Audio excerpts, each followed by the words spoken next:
for the audience. Okay, we are going live now.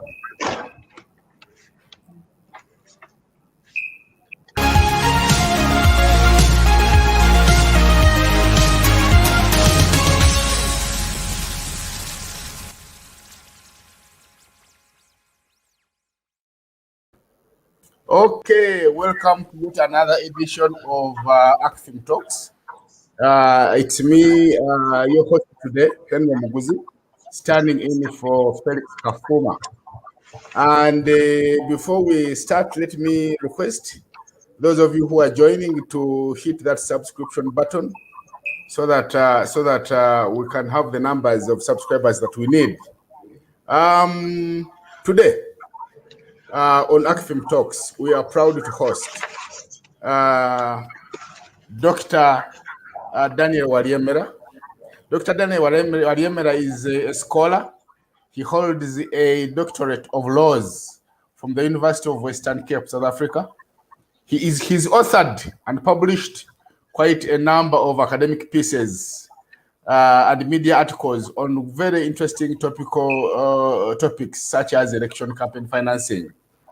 He's also he was at one time a political party leader. He was actually one of the people that played a big role in the 12 years, a big role in the establishment of IPOD and IPC. These are inter-party platforms. So he will tell us about that. So he's no stranger to the subject of electoral democracy.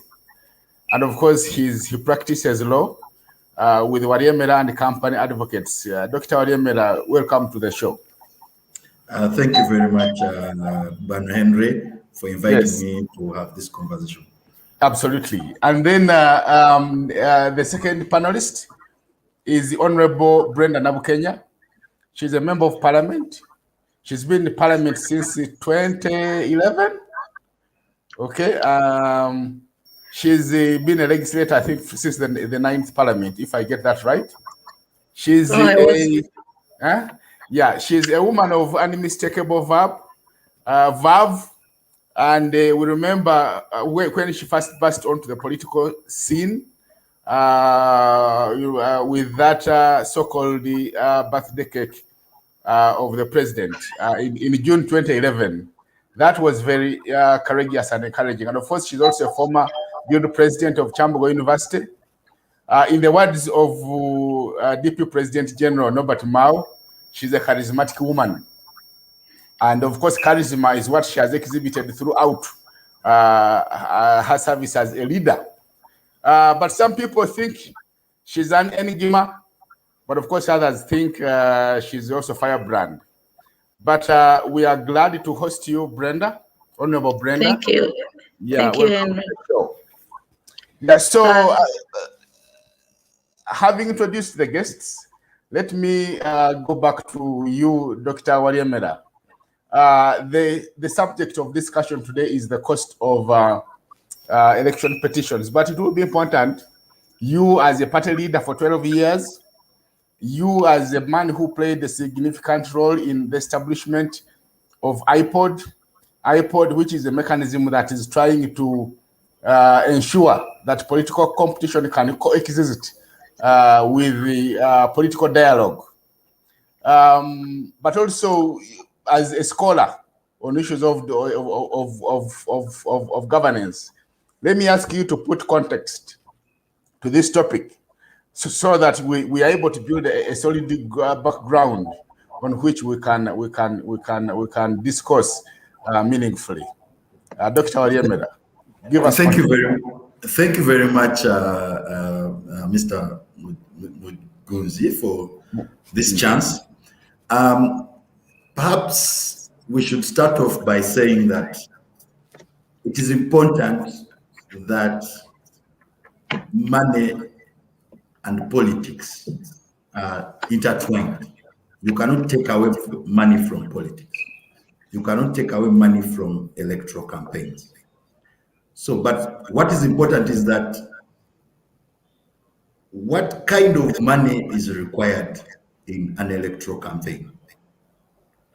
There is money that is required for the whole electoral cycle. If you're a political party, you need to run activities, you need to do research, you need to do also all sorts of things to run what a political party should do. That is money that is genuine, that is required to run a political party. But eventually, that political party has to nominate candidates to stand for office when the electoral cycle is done. That political party or the candidates require money to campaign. That money that is required for the candidate to to conduct a proper electoral campaign should be regulated. There should be regulation on how much money this candidate receives. There should be regulation on how much money this candidate spends. That way, you are able to regulate money so that money does what it is supposed to do during an electoral campaign. So that instead the money does not become a problem to the actual process of finding genuine leaders. When you do not regulate, when you do not put a cap on donations to candidates or to political parties or to independent candidates, when you do not put a cap on how much a political party or an independent candidate spends or a party candidate spends in an electoral campaign, you are going to have a candidate who is not supposed to be in that position coming into that position, and they will have bought their way into that particular leadership position. That then distorts the whole process, the whole electoral process. So on the baseline, what we should know is that money is required to run political activities, including electoral campaigns. However, that money should be regulated for us to have for us to get proper leaders. Leaders who are supposed to be in the offices, who have not just bought their way into the offices. Secondly, when you have proper electoral processes, when you have proper electoral systems, in Uganda we have the winner takes all, or the first past the post. That's what it's called in the electoral expertise. First past the post, or in simple language, winner takes all. Where if you win everything. You get the salaries, you get the allowances, which are really amorphous. In my view,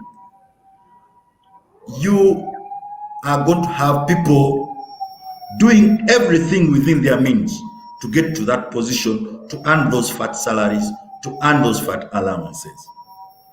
So if you have a system, an electoral system like proportional representation, this is out there in many African countries and out of Africa. South Africa uses it. It is the political party that is sending the candidate to the position.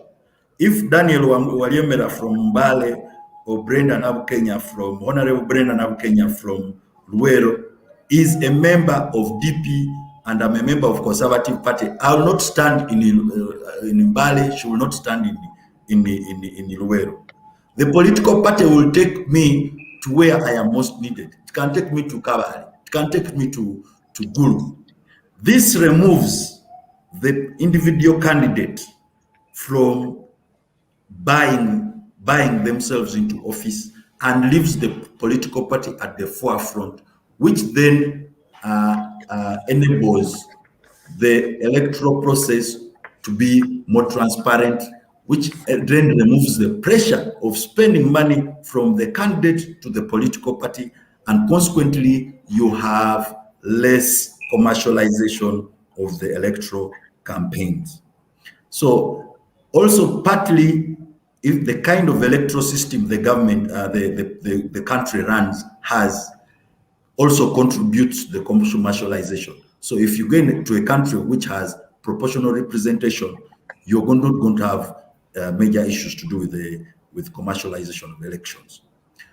And then the other element that you should think about is the overpayment of legislators or overpayment of anybody that stands in this position. This is especially in regard to members of parliament. And it's a controversial view, I know. Leadership is a service. Leadership is not a job.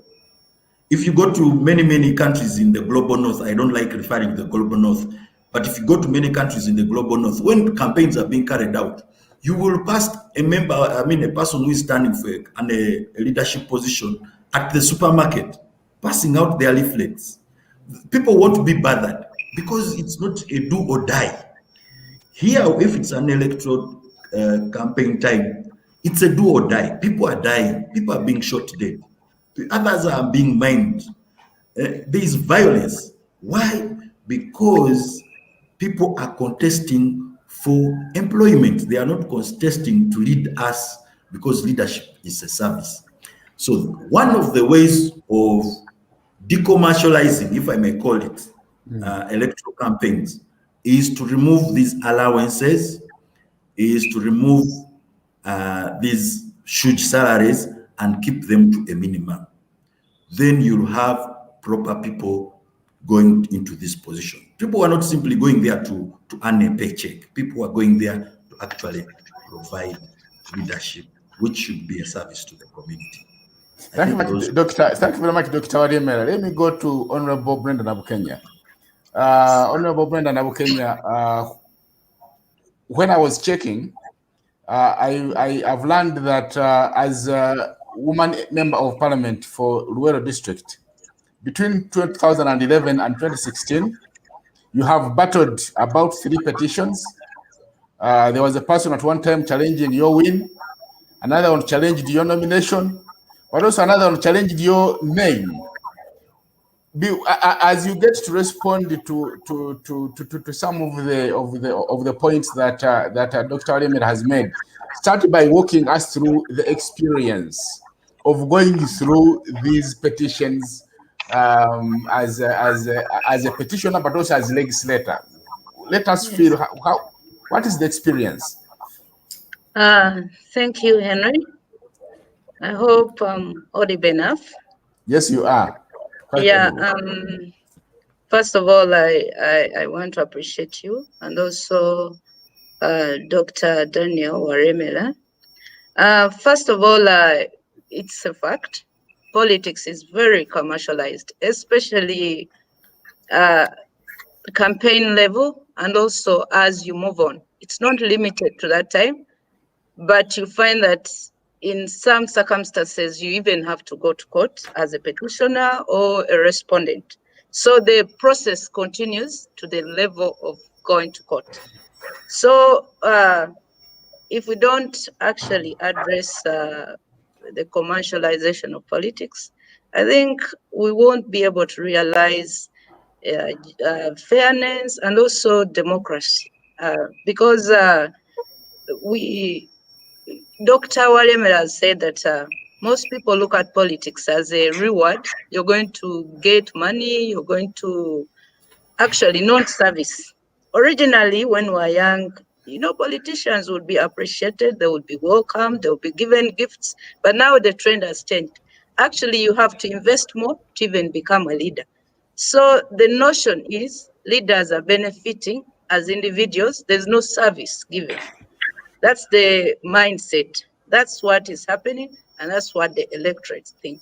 So we need to change that, because actually, whereas we have a bit of that, but I think there are leaders who come into these positions to serve, and they end up working for the communities and also do legislate accordingly to benefit our country. It's a fact, but I need to make a correction. I wasn't a member in the 10th Parliament. I was in the 9th Parliament and the 11th Parliament. Oh, thank you. Yes, I was. I had many petitions, like where I was a respondent, and I was in court as a respondent 2 times, and I was in court once as a petitioner. So those are the 3 experiences. Okay. I must say that it's not a very interesting journey, because you would expect to go to court to get fair hearing, good judgment, depending on the facts. But at times you find that actually the cost of being in court is even bigger than the cost of looking for votes in the constituency. Wow. Yes. So because it affects psychologically, you have to look at the money bit. You have to look at the performance of an MP. If you're a member of parliament, you've won, and then you go to court. You have to allot a lot of time to your case, because you also need to to win, because you have an electorate that has decided that you're the one to represent them. So it takes a lot, and if you're not prepared, you can even fail to do anything within that time you're in court. But also, so it is two-way, as a petitioner, as a respondent, because there are those who lose, but not because they lost, but because someone else was declared. So they go to court to find redress or to reinstate them as the winner. So there are two sides, and it depends on where you're talking from. But what I know is that when you're in court, the cost is very big, because you have to file a petition. Okay, the standard fees for court, I think Daniel knows this. They're not that much, the filing costs in court. But when it comes to this side of witnesses, maintaining them, keeping them in one line, because anything can happen in Uganda, and also the cost of lawyers. It also depends on how many petitions you have. One time I had to respond to 3 petitions in 1 year because the warrant consolidated. That was in 2012. The warrant consolidated, they were different. I was the winner, but actually we were many candidates, and I want to correct. One candidate was being questioned on the names because she was in the nomination process, but she didn't win. So partly being that I was the winner, I had to be party to that petition. So you find that it depends on the facts in each and every case. You find that you have to maintain so many cases, you have to be party to them when actually you're not a respondent. Someone else is, but you're the winner, you're an interested party. So all those facts will determine how much you have to invest in a petition. So the cost of petitions in Uganda is very high, because you also find individuals within the court premises who promise a lot, and once you fall to in the net, you're also going to, if you're compromised and think you can maybe pay off, and those things happen. I don't want to go into the details. So the cost is very high. You find that you have to maintain the lawyers. They must be updated, and they be in court all the time.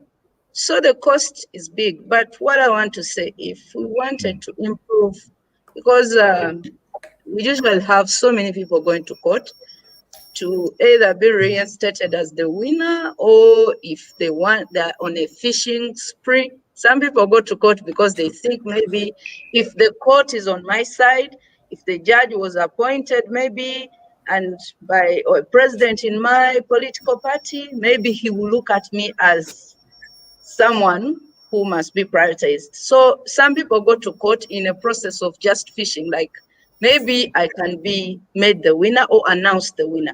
So there are all kind of things. So you have to be strong and also focused.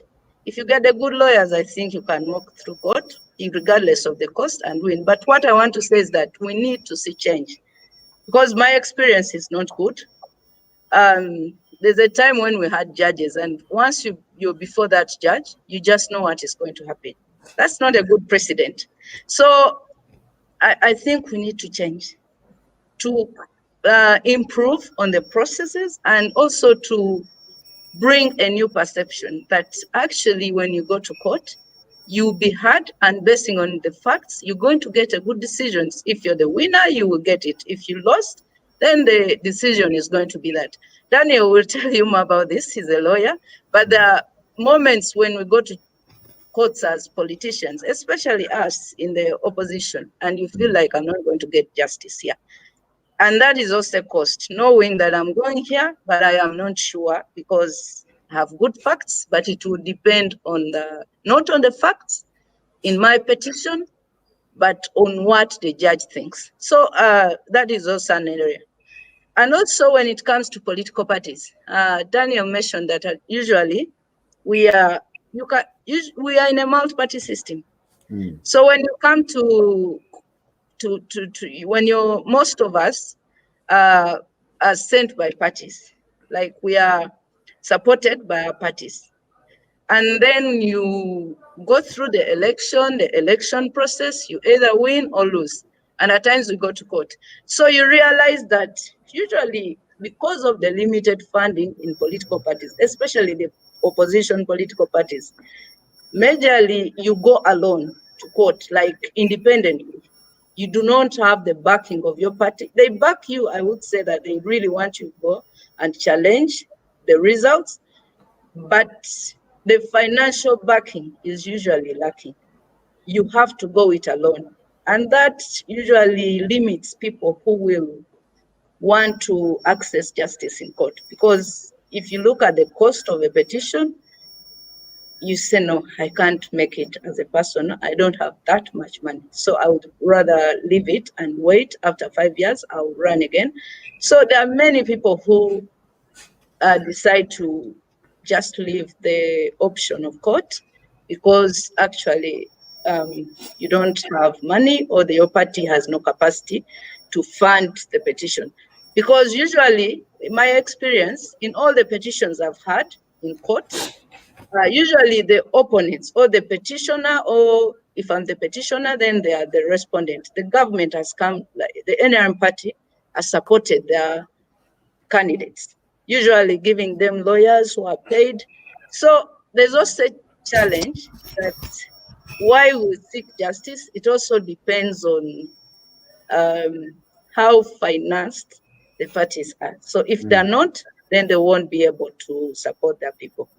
And I would finally see that actually politics is very commercialized in this country from not the nomination day or the campaign time, but even before that, because all these processes pour into who will be elected a leader, even when it comes to projects that are actually supported or projects that draw funds from the consolidated funds, like government projects.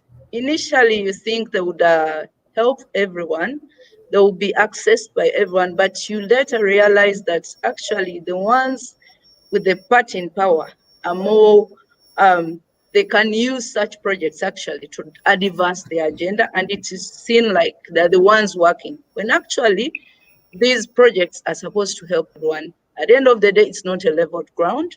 It's not leveled, and you won't expect to see justice or like fairness in the process that leads to who becomes a leader in society. Okay, thank you very much, Brenda, for those wonderful insights. Quite a number of points you have hammered. But before I go into that, I appreciate those viewers that are posting comments. Michael Seboa, I've read your comment. It's about why don't we get to have to set a certain education standard for whoever gets to become a legislator. But to you, and he's also saying that in Uganda we are required to have a certain level of education to participate in politics at the top level. Why don't we have the same level? Why don't we have the same level of income? That to enter politics, you should have a certain level of income. That you don't enter politics as a poverty alleviation project. So thank you, Michael Seboa. That was quite an interesting one. But back to you, Dr. Walyemera. Honorable Nabukenya hammers a number of points here.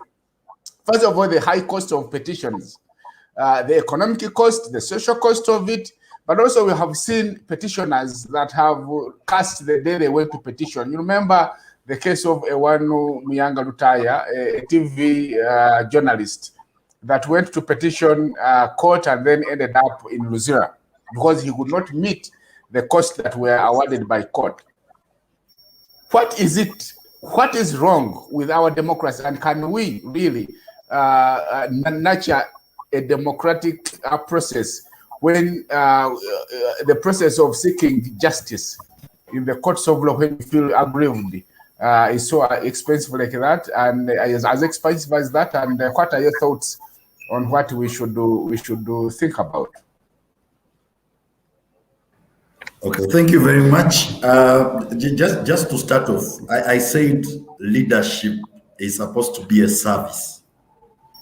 So if you start from that premise, then the cost of somebody who has lost an election going to court should be less, and the court itself that is awarding these costs to a person who has lost should have that at the back of its mind, that this person who has come to court to contest why they have lost a position is not coming because they want to earn money.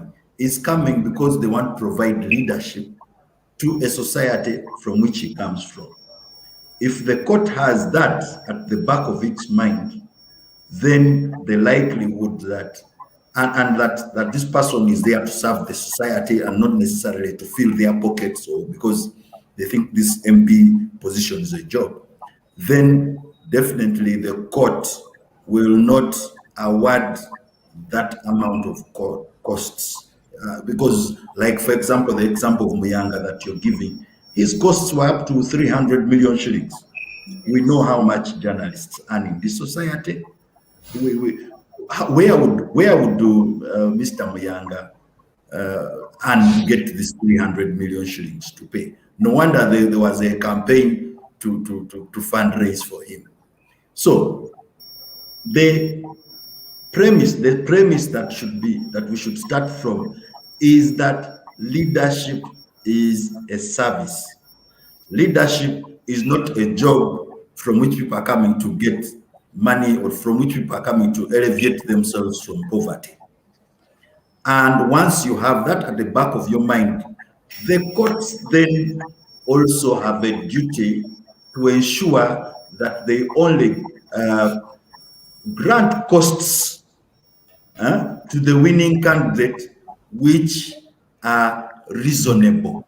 And many court decisions have said what I am saying, that if somebody is coming to court in public interest, because if you're a leader, you're going to lead society, you're going to provide a service, you're going to provide leadership in public interest, then the costs, the court either should not grant any costs or should grant costs that are very minimal to the winning party in the case. Unfortunately, some of our judges are still of the view that these people are going for these positions, A, to earn very big monies and allowances, and therefore they should be slapped with these costs that come with the process. Recently, Dr. Kabuba Businje and one of the judges at Justice Ekubi Kiriza have come up with a book and have analyzed some of these petitions that were at the Court of Appeal. And they're making the same point. They're saying, if you are coming to serve a community, because what you're going to do then is to prevent able leaders who are not necessarily well resourced from standing for electoral positions. We shall lose those leaders as a society because they're saying, I am make a little money for campaigns, and when I lose, if I attempt to say, let me go and petition court, if I found a cadre judge who will have been directed to do such rule my case a certain way, even when I have all the good facts, I have all the witnesses, I am going to lose, and I'll be slapped with a heavy bill. That particular person, when he's analyzing these processes, even before he goes for nomination, will say, let me stay with my little money to take care of my personal needs, to take care of my family. So then, for us as a society, we are going to lose out because we will have lost an able leader. And no wonder the quality of leaders. I am not a very old person. I'm about 41 years old. But I was here, and luckily enough, I teach constitutional history in my university. I was here when the 6th Parliament was there. I was here when the Constituent Assembly was there. I was here when the 7th, 8th Parliament was there. And I think that's where the quality ended. I think if you think I am not saying the truth, you pick one of these days when you're free, and then you listen to what our MPs are saying in that assembly. You will wonder how they arrived there. It's just about 10% or 20% of people who are speaking quality, who have researched before they are speaking about a topic. The rest seem to have come from their sleep and entered parliament, and they want put up their hands and pick a mic. I'm sure Honorable Nabukenya will have something to say about no, that. No, Nabukenya is not one of them. Honorable is not one of them. I know she's very, very vibrant person. But may I request we go for a short break? When we return, we pick it up from there, because I want to go to Honorable Nabukenya. First of all, to rebut some of those statements, but also to find out what we can do with this electorate that seems to be also more commercialized than the political actors themselves. Let's go for a break.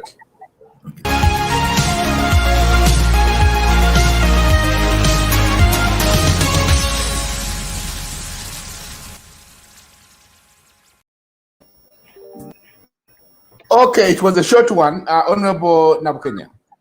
Yes.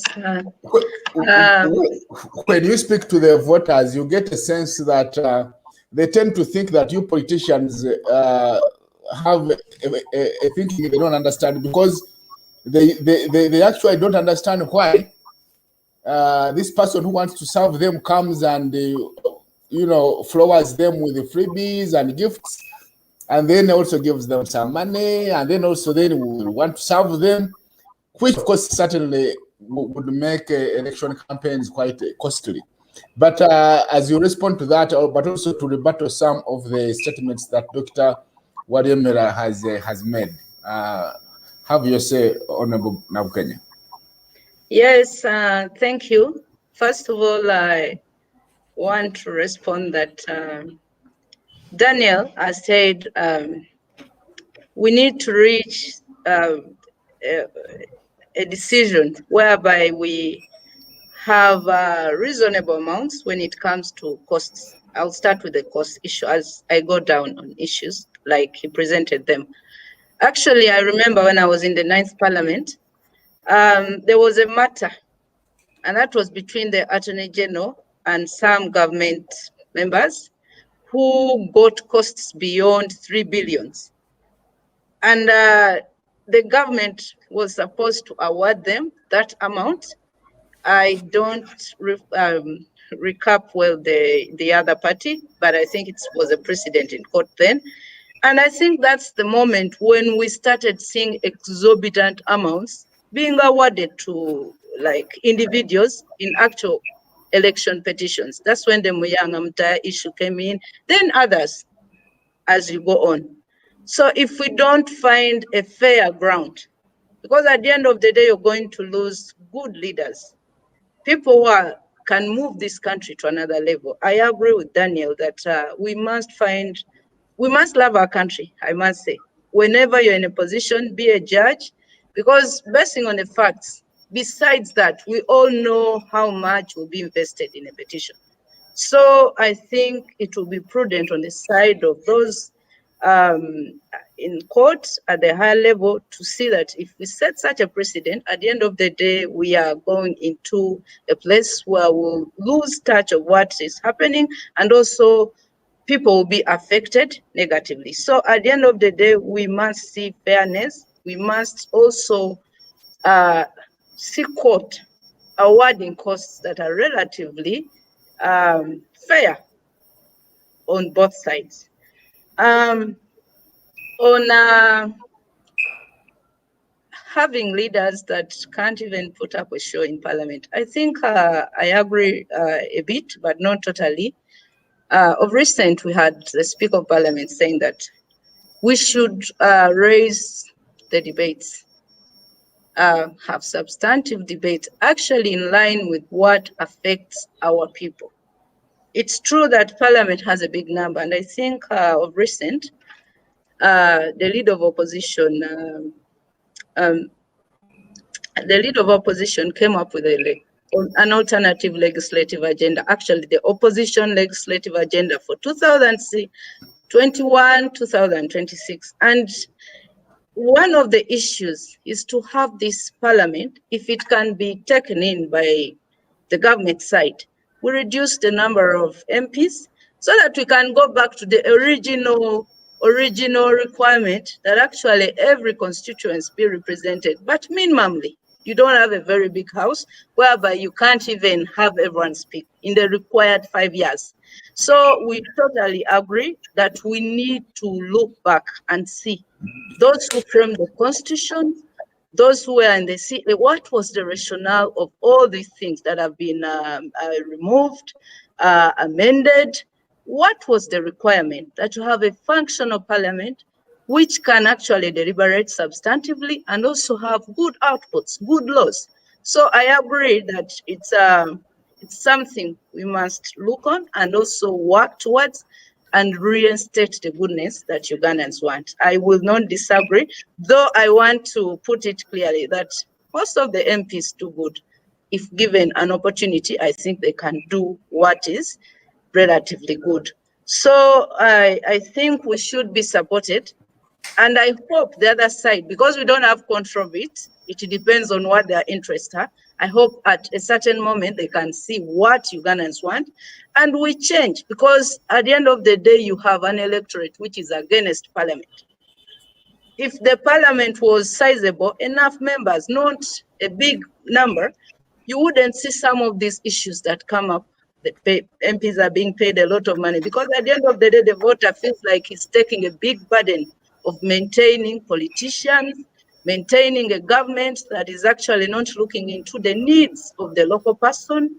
It's not working on the education sector. Actually, all the taxes are maintaining administrative units, are maintaining politicians, and little goes to what actually improves lives of the poor and also the social sector.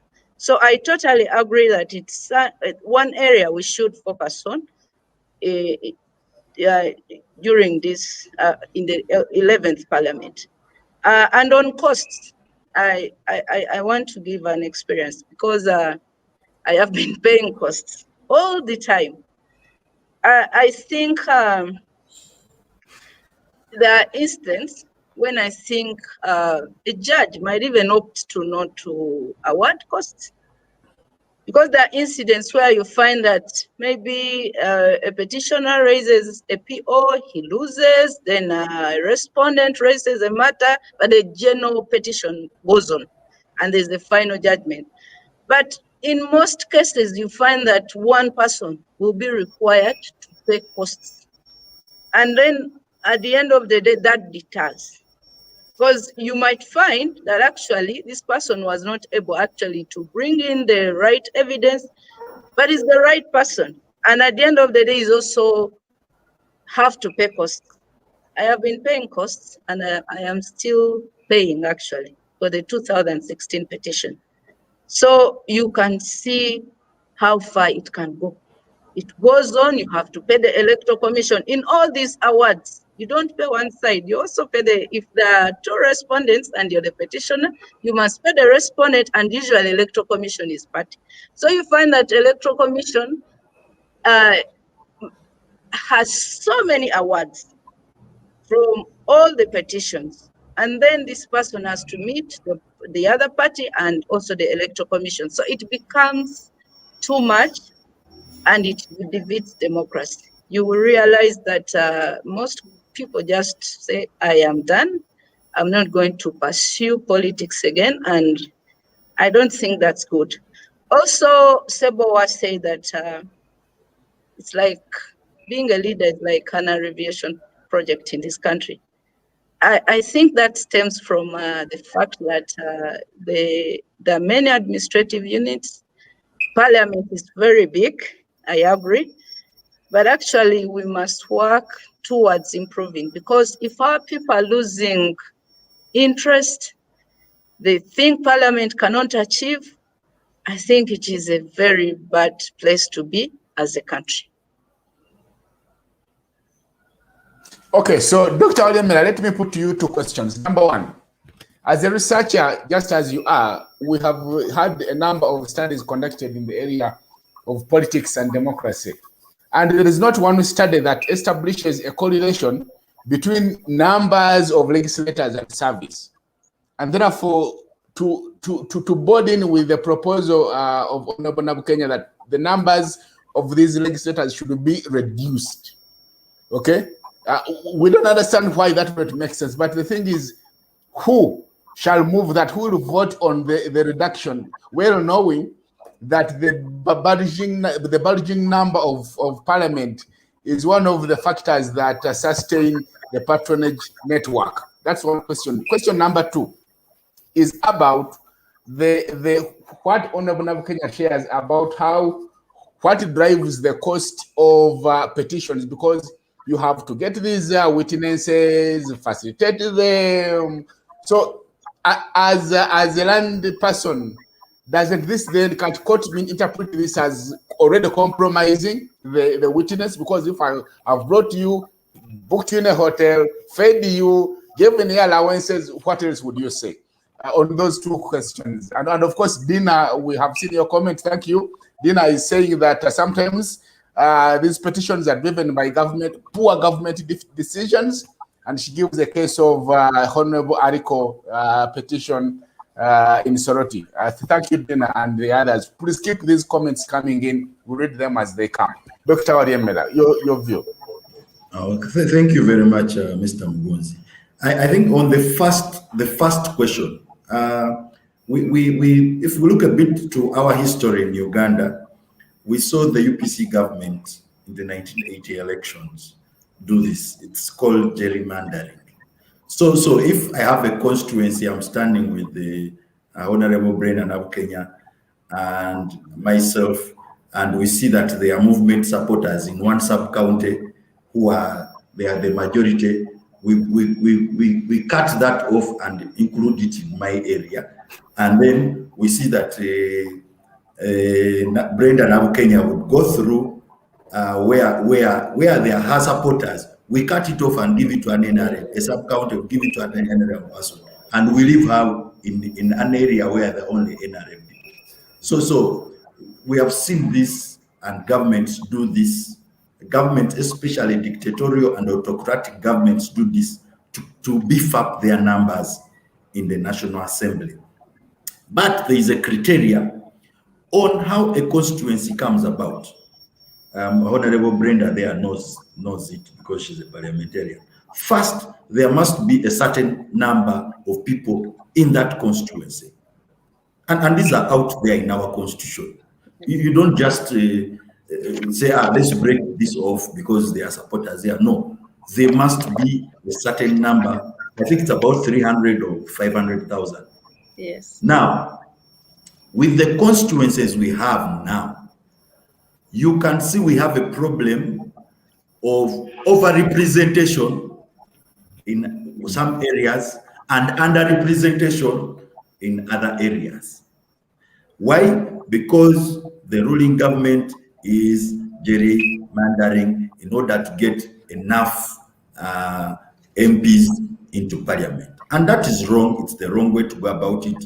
It's the wrong way to encourage democracy, because the constituencies where you have many NRM people, you'll have them being split into too many constituencies because they need many more MPs from that area.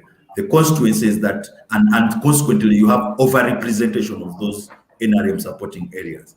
The areas that have opposition, you have more people, and there is under-representation because the constituencies are much larger and they want fewer representatives to come from those constituencies. So this is a problem that has been around, but it's a problem that was already solved in our constitution, because the constitution provides for the population that should have a constituency. If it is woman members, that's obviously automatic, it's a district. But who is creating all these districts? So many districts, so many. My former Mbale district is now 6, I think 5 or whatever districts, and each of those districts has an MP. So, but then on top of that, these districts, then you have the smaller units. You have the gerrymandering of the ruling party, where if they have support, they split them into much smaller areas. Where there is opposition, they leave it as big as it is. So then you have a distortion of democracy with this gerrymandering by the ruling party, which creates us a problem where Honorable Brenda Nabukenya, who has a lot of substance to say in the National Assembly, doesn't even have 1 minute to say it, because you just have too many people out in there who are not very useful. If you compare, there have been studies where you compare the population of the country vis-a-vis the number of MPs that represent them. You can see that Uganda is highly overrepresented, and that should change. The number of MPs should be reduced, and as I've indicated already, we are not having capable quality leaders coming through because of these challenges, among others, of costs everywhere. We are only talking about costs at the level where the candidate has lost. But the party primaries themselves, the things that, especially for the NRM, some of them approached me recently. I said I don't represent NRM people. I have my biases. Some of the challenges that people have to fight to become the flag bearer of the NRM because of the privileges that come with being a candidate or party flag bearer of the NRM. The challenges that come through from those party primaries, especially of the NRM, because somebody knows once they are through, they'll get free money here, they'll get support of the security services. It's as if they have already gone through. So there's a cost to the candidates that, especially, for example, in the NRM, you have people who have lost, but they have not lost because they're unpopular. They have lost because the party leaders want somebody else to come through.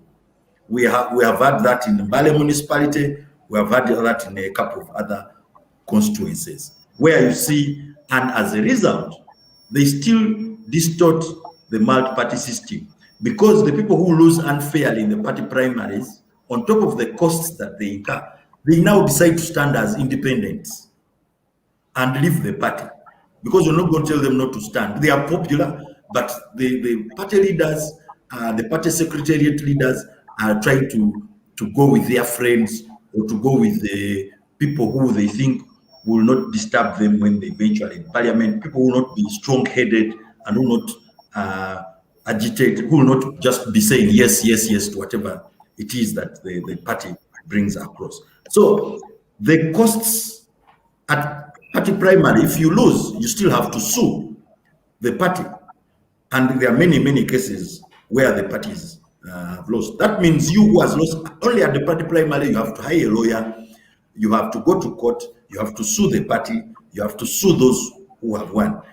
That is a lot of money. I was speaking to one of my colleagues, one of my senior colleagues, when I was in politics, and he told me at only that party primary, he spent about 130 million. And this is not Kampala, it's in Chibuku there, I mean, Palisa, in a rural constituency. But he spent about 130 million. Now, he's not even yet out to begin campaigning with the rest of the candidates. He's just at the party primary. He has spent 130 million. That's not little money anywhere here in Uganda or in Africa. Then he finishes that level. We're assuming he has gone through as the flag bearer.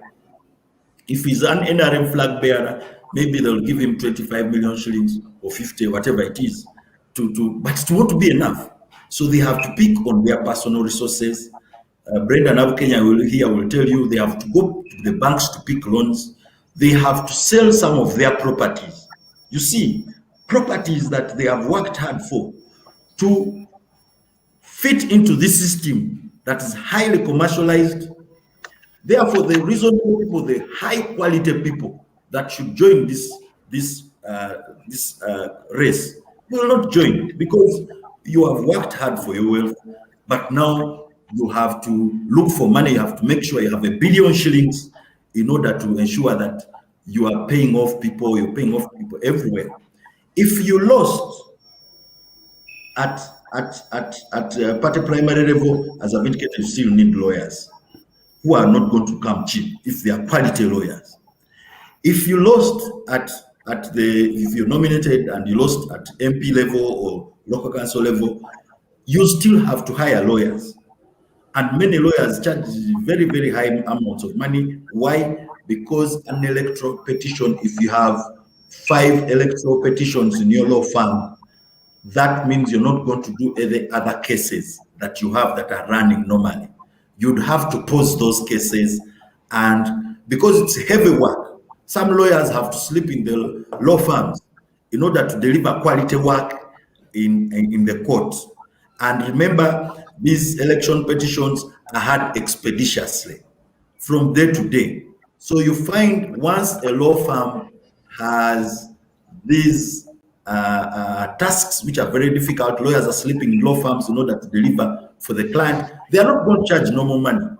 So they'll be charging high amounts of money, 100 million, 50 million. If you get a low quality one, they'll be charging maybe 25, 30 million shillings. And that's if you don't get a very, very good lawyer. But they'll be charging very high amounts. And on top of that, once you've paid the instruction fees, you still have to periodically pay more money. Once they are in court, their applications, they'll be asking for more money. So it's a very high cost that many MPs may spend up to 200 million shillings in legal costs on lawyers. Now, if they lose, they'll still be slapped with another bill of costs to pay to the other party. You can imagine. So now, for example, if Muyanga's case, you could see it was almost 300 and something million shillings. So you're talking about 500 million shillings. Where is that money in Uganda? No wonder these contestants are going to banks to pick money. They are selling off properties they have worked very hard for. And once they lose, many of these people, some of them, unfortunately, if they are elderly, they will die off. Some of them, their families will disintegrate. Some of them, they will now be subject to a life of poverty. The cost to this society is very high. Now, that's at individual level. If you go to the government side, the Electoral Commission, just organizing an electoral process, the Electoral Commission spent in the recent one, maybe about 1.2, 1.5 trillion shillings to administer an election at presidential level whose result was already known. At the MP level, most of the MPs, many of them, if they are NRM MPs, these results are already known. That's why no wonder at party primary people are fighting to be NRM party flag bearers. The cost of the Electoral Commission coming to court as a respondent because it did not carry out its duties as it should have done. I've talked to some of the lawyers who are my colleagues in the Electoral Commission. It is between 2 to 3 billion shillings just to make ensure the lawyers are in the courts, that they are defending the Electoral Commission. This is not anybody's money. This is public money. What does that do to our economy? It takes away money from where it should go. It takes away money from essential services. It takes away money from health. It takes away money from education. It takes away money from construction of roads. It takes away money from actual, real, substantial social services. No wonder when we went on a benchmarking trip with the the former EC chairperson, to IEBC Kenya, Professor Chibundu said that actually, because of the cost of elections, if you consider the petitions, if you consider the cost of carrying out an election in a country, the period should be extended to 7 years. Not only should the period be extended to 7 years, and Chibundu was also saying just the biometric machines. Uganda buys a biometric machine at $10 million. After 5 years, that machine will be depleted. They have to buy a fresh machine to carry out elections. And he was suggesting that actually this is East African community. Why shouldn't we buy all the countries, buy one machine, and then use that machine in all the countries? But you could see that there was a lot of resistance because some of these people, the machines, they have to manipulate them to get into power. So they couldn't allow the machines to move around, which also Dr. now... Walyemera, I'm going to have to ask you to wind down so that I can go to Brenda and seek her just by thoughts on winding this. up. So just by winding up, you can see that they have many effects on the economy. There is inflation. In 2011, actually, some of the scholars have said it was the 11th highest inflation rate in the whole world. Uganda, immediately after the 2011 elections, it was the 11th highest. So that shows you that there are many effects of commercialization of elections, which is very dangerous for all our sectors and spheres of life. Indeed. So let me go to Honorable Nabukenya now. As you rebuttal some of the thoughts that Dr. Walyemera has presented, I need you also to attempt to answer a question from Robert Kirenga here, who asks whether there are guidelines for awarding relating to electoral petitions. Are there guidelines for awarding costs relating to electoral petitions? You will answer that, but also as you rebuttal some of the ideas that, of the views that Dr. Walyemera has presented, and also help us to look forward. How do we take this forward? Because one proposition you made was that we needed to cut down on the size of that house called Parliament. The question is, how do we achieve it? So let me hear your thoughts, Honorable Nabukenya. First of all, on the awarding of constituencies, I agree. Naturally, we should follow the Constitution. The Constitution should inform on where to form a new administrative unit or constituency. But usually this is politically influenced. You remember in the 10th Parliament, there was a safeguard on the age limit. It was removed. And that section was entrenched to limit leaders, like to inform on when should a leader think of retiring and also joining active politics or elective politics. So the numbers enable or empower those who want to maintain themselves in power, like you bypass the electorate and then you use the laws that exist to maintain you. So Ugandans have to pay the price, because if you want to maintain someone wants to maintain themselves in leadership, there's a bypass. You can amend the constitution if you have numbers. So at the end of the day, you realize that they must make sure they create constituencies. Some districts have as small as 6 sub-counties. Ours are very big. They have, I have like 18 administrative units. And you realize that some districts are like four sub-counties, because they maybe the leaders are sure that if I can have as many as possible, many MPs, then there are things I can just achieve through Parliament, regardless of going to the many voters, because I know what the results will be in there. So we must know that these constituencies are brought in to serve a master or to do political issues.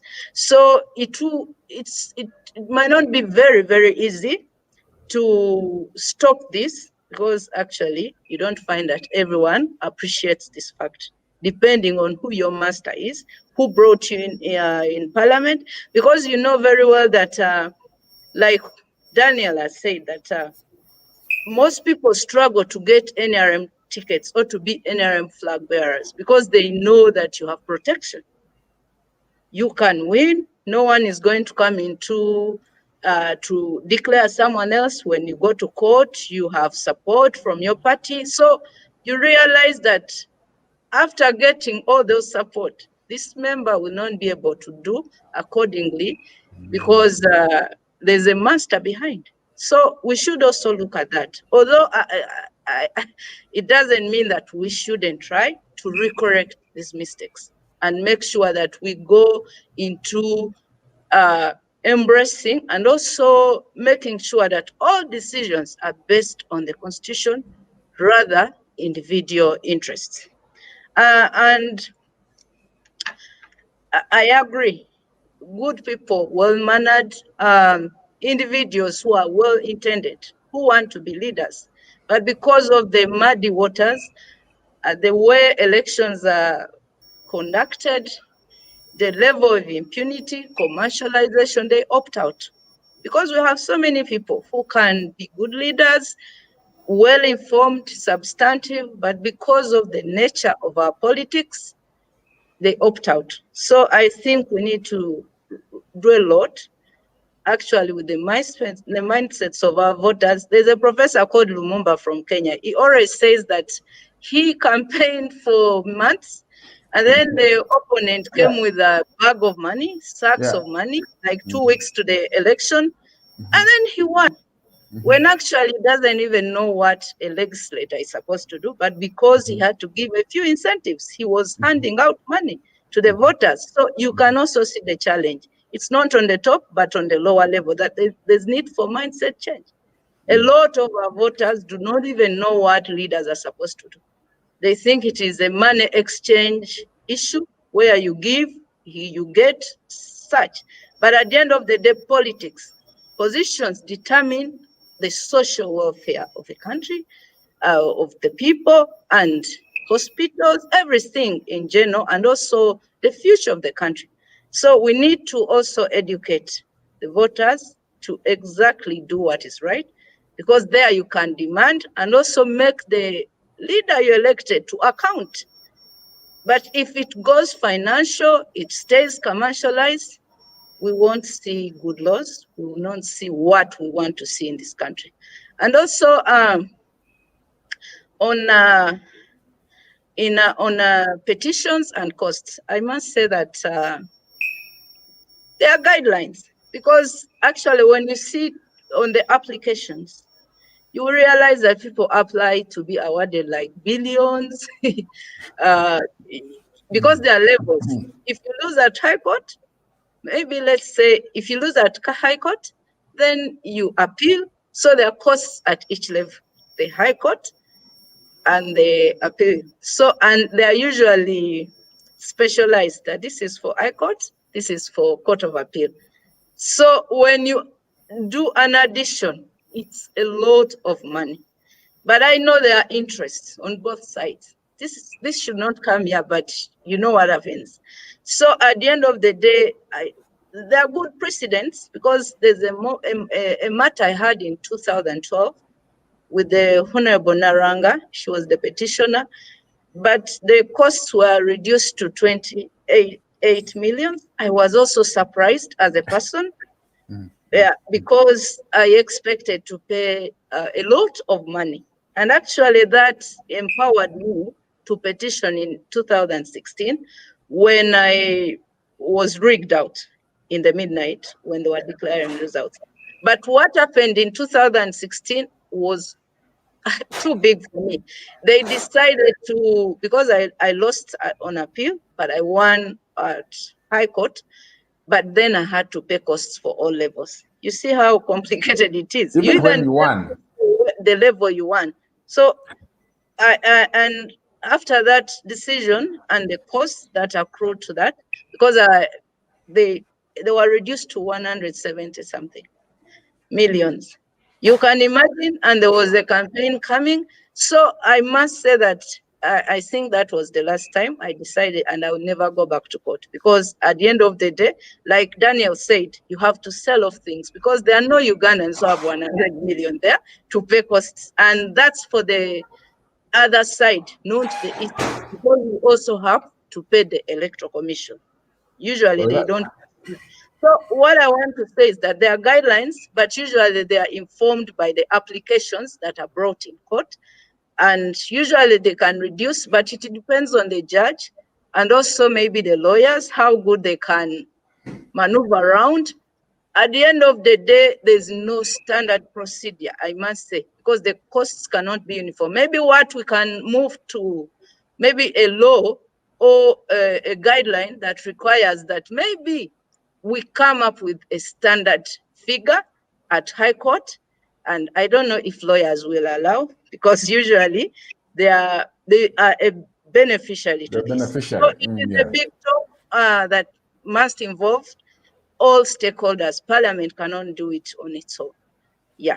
Okay, thank you very much. Our time is fast spent. Dr. Walyemera, I'm going to ask you to give us your parting shot.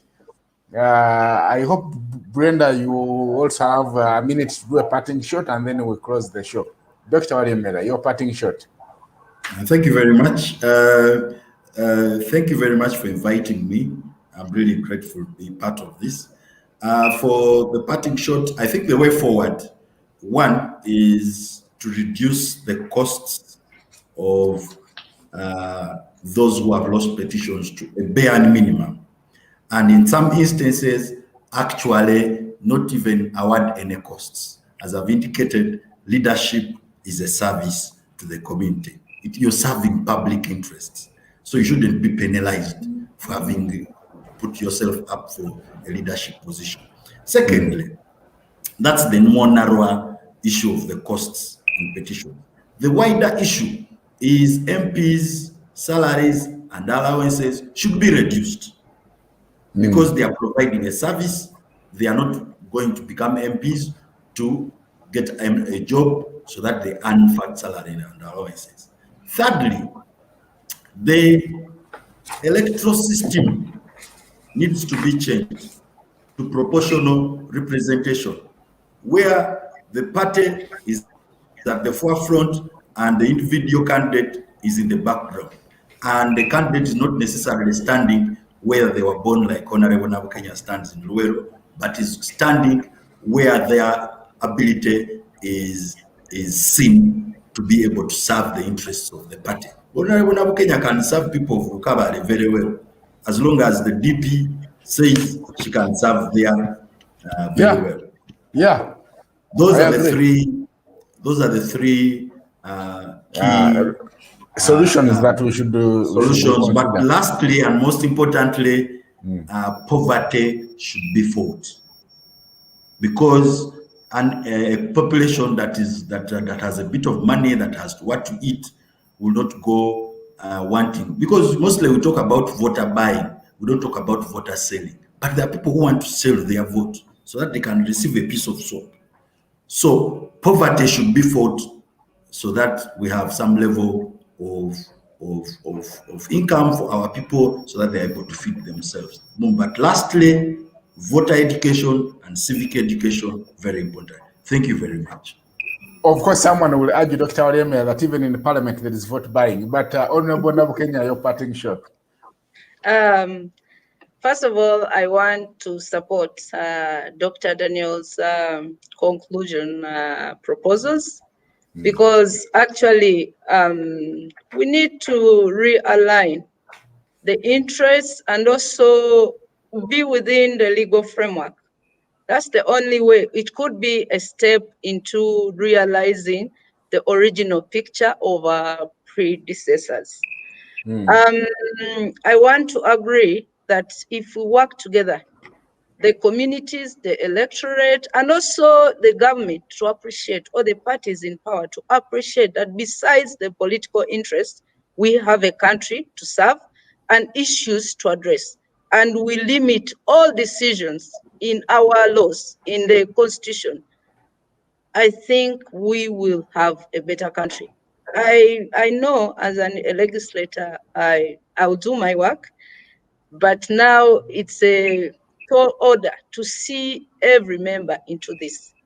I think we need to focus, not to give up, because step by step along the way, we can freely democratize this country, because we've been there. I remember when Benedicto Chwanuka was preparing this country for independence, he brought in ideas, the free education, multipartism, and so many issues. I think if we focused on what our predecessors did, we will better this country. Thank you, Honorable. Thank you, Honorable Nabukenya and Dr. Walyemera for making time to appear on this show. Also, of course, thank you, the viewers that have been following us all the way through. We have overshot our time, but sometimes the things happen. We are where we are. So, on behalf of Alliance for Finance Monitoring and my colleagues here, let me wish you a nice weekend. Good afternoon.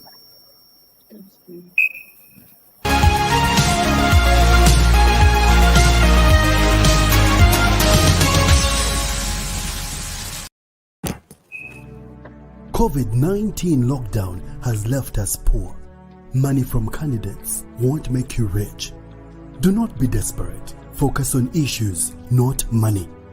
Often money used in campaigns is dirty money. Do you know its source? Corruption, mafia, drug trafficking, human trafficking, theft from national budget, self-seeking foreigners, selfish businessmen, selfish money lenders. Don't abandon your duty. Elect quality leadership, not big spenders.